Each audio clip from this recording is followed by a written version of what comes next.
यह कबूतर और बंदर डेजर्ट में एक आम के पेड़ को लगाते हैं। यह कबूतर दूर दूर से पानी को लाती है और इस आम के पेड़ में डालती है। कुछ दिन बाद यह आम का पेड़ बड़ा हो जाता है और उस पर फल लग जाते हैं। एक दिन कबूतर और बंदर पानी लेने के लिए जाते हैं। तभी यह भालू आता है और आम के पेड़ को तोड़फोड़ कर देता है। कबूतर यह सब देख रोने लगती है क्योंकि इसे कोई लाइक सब्सक्राइब नहीं किया। बेर का पेड़ धूप से सूख रहा था और तेज धूप से आग लग जाती है। कबूतर पेड़ को बचाने की कोशिश करती है, पौधे पर बहुत सारा पानी डालती है और उसका ख्याल रखती है। अब पेड़ बड़ा हो जाता है और फल लगाते हैं। कबूतर फलों को खाती है और पेड़ पर घोंसला बनाकर रहने लगती है और बहुत सारे अंडे देती है। फिर एक दिन उसी पटरी पर ट्रेन आ जाती है। कबूतर ट्रेन को रोकने की कोशिश करती है, लेकिन ट्रेन पेड़ से टकरा जाती है और पेड़ टूटकर बिखर जाता है।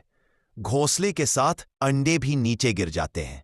लेकिन अगले दिन उसी पेड़ से एक नया बेरी का पौधा उग आता है और फल लगाते हैं।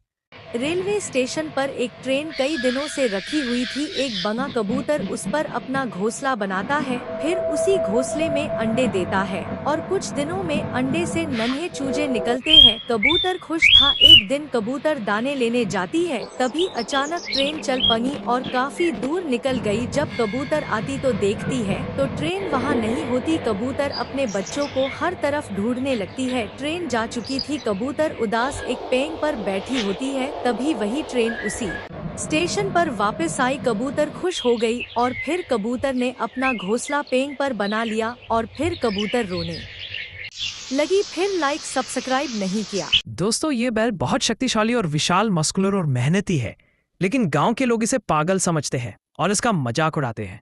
लेकिन वो हर चीज को गौर से देखता और समझता है। एक दिन गांव में भारी अकाल पड़ जाता है। गांव में सूखा पड़ जाता है। वही पागल बैल गांव को सूखे और अकाल से बचाने का उपाय सोचता है। ये बैल एक खेत में जाता है और जमीन खोदने लगता है। बैल अपनी पूरी ताकत लगा देता है और जमीन को फाड़ देता है। अचानक जमीन से पानी बाहर आने लगता है। ये देखकर सब लोग खुश हो जाते हैं। जिस बैल को लोग पागल समझ रहे थे, उसी को अब सम्मानित करते हैं और उसकी तारीफ करते हैं। कुछ सप्ताह बाद पूरा गांव हरा भरा हो जाता है। ये क्या आपने इस जीनियस बैल के लिए एक लाइक और सब्सक्राइब नहीं? रेड बुल गाय को हराकर सबसे महंगा बिन जीत लेता है। फिर गाय अपने मुन्ना को पहलवान बनाने के लिए कसम खा लेती है। फिर मुन्ना घर जाकर बाड़ी बनाने के लिए सबसे ताकतवर फल खाता है। उसके बाद धीरे धीरे जिम ज्वाइन करके एक्सरसाइज करता है। साथ ही हर रोज हजारों एकड़ का खेत अकेले ही जोत देता है। कुछ